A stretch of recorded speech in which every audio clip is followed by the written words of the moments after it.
Cool. So we're recording right now. Jason Harris with Professor in Congo. So my first question is, Professor, what were your objectives for the students, the Sanga Sanga group, to get out of this trip? All right.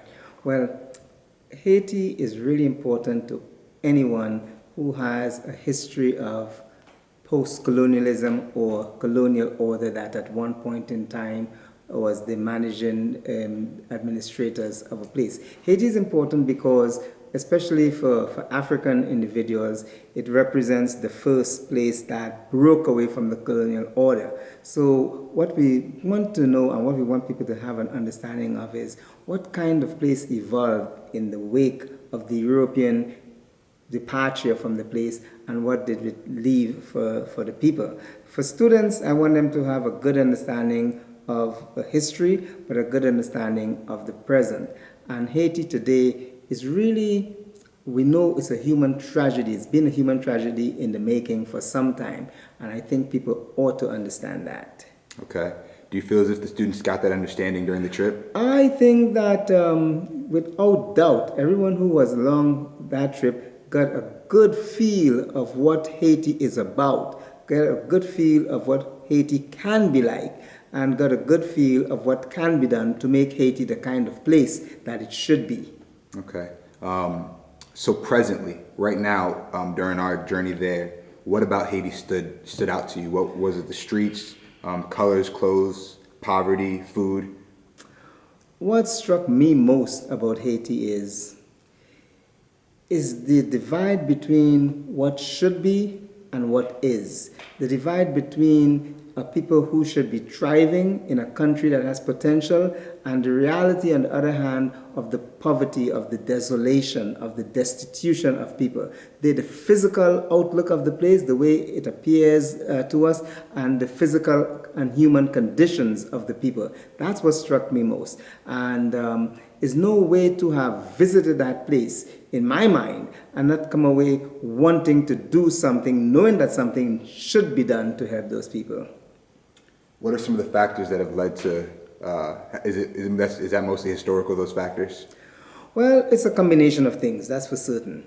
It certainly is historical, but it's very much historical in the sense of what happened in the post-colonial state. What happened once the European was expelled? What happened with the rise of the Afro elite in Haiti? What happened in the period of the 1980s, 90s, and beyond?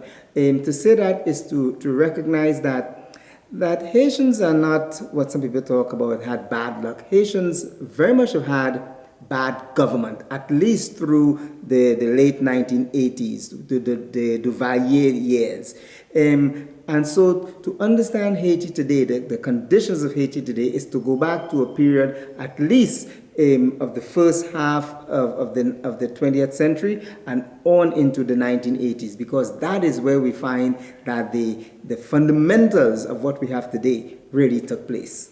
Okay, so I noticed in your first comment when we were talking about what really struck you, you talked about the poverty, the condition, the potential for the country to grow into something greater than it is right now. One of the things that struck me was the infrastructure, the roads, and things like that. Could you speak on that for a moment?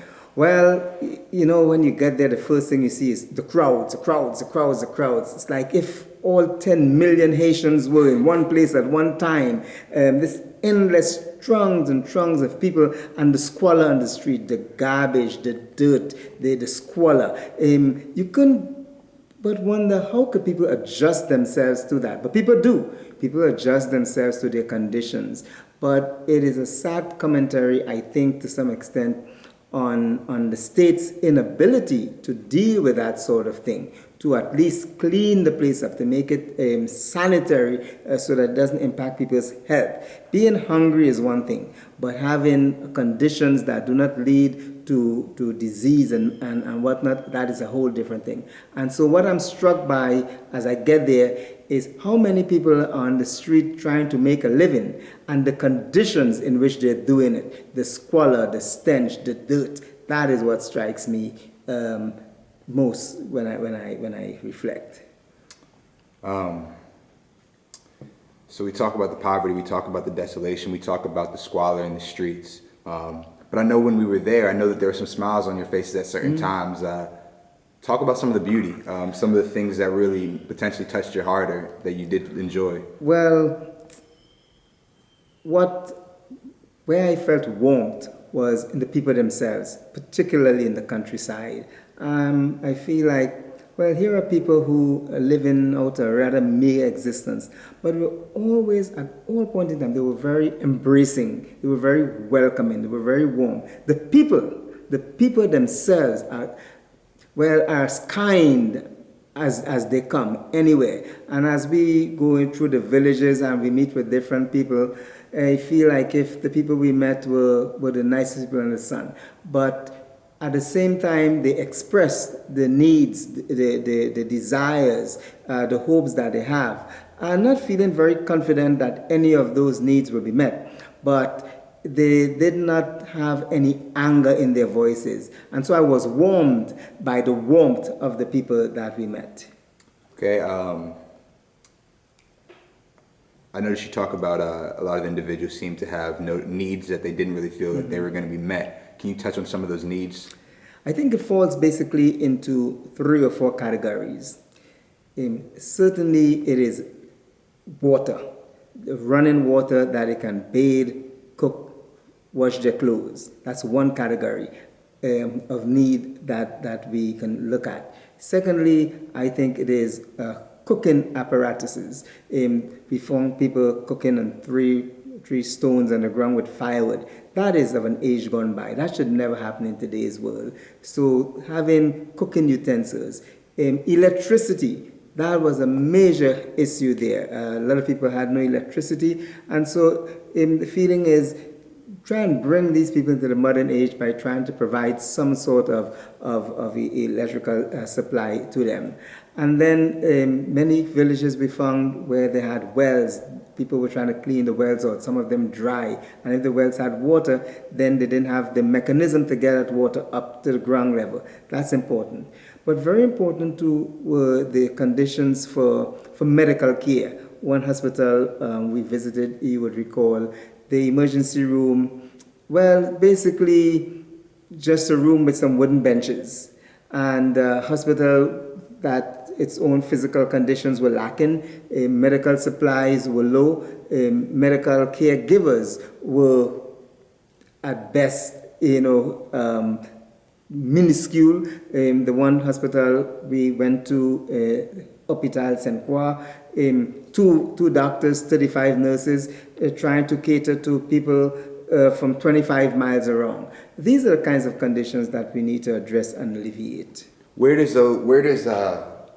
that aid come from, Professor? Does that aid come from us as students in our organizations, grassroots organizations trying to make a difference? Does it come from UN? Does it come from international aid like USAID?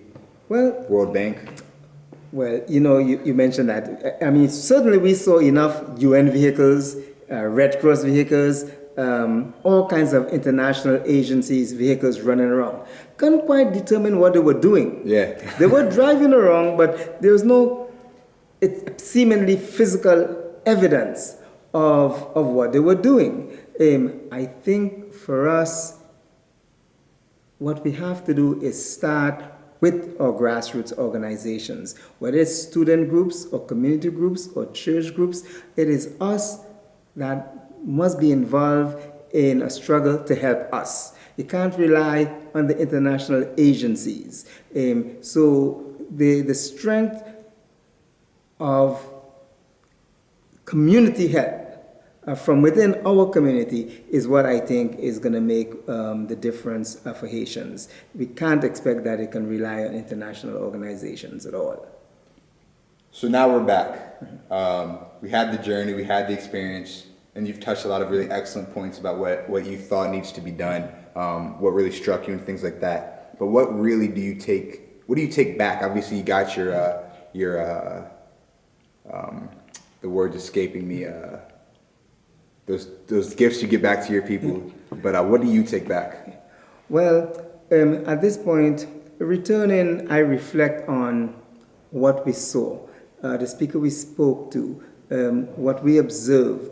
And for me, that is I think we did a good assessment, we got a good understanding of the conditions and of the needs of the people. I think we did what we could in giving some help while we were there. That was very limited in scope. What we do now is we get here and we institute a plan of action to continue to supply that which we know is needed. So we speak to people about what we saw and what the conditions are, and we raise the kind of capital that's needed to get the supplies we have to send them back there. And so that is where we go next. Where we go next is to get on the path of doing in actuality that which we know needs to be done. Okay, and that's going to be it for right now. Thank you.